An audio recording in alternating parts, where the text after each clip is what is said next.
Magpapakilala muna po ako sa inyo. Ako po si Brother Maximus. Yan. At ang apelyeda ko, kung gusto nyo tanungin, mamaya nyo na lang tanungin. Okay?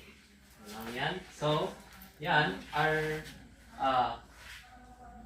lesson for today, yan. But, in book of Ephesians. So, in chapter 2 to verse 8 to 9. So kung meron kayong Bible or ako na lang magbasa sa inyo, then I will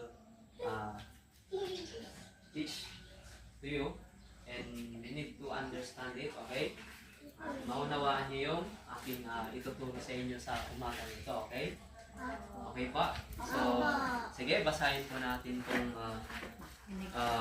chapter 2 to verse 8 to 9 bago po tayo mag-prayer. So, basahin ko muna. Sabi niya po dito sa verse 8, in verse 8, for by grace are you saved through faith, and that not of yourself, it is the gift of God.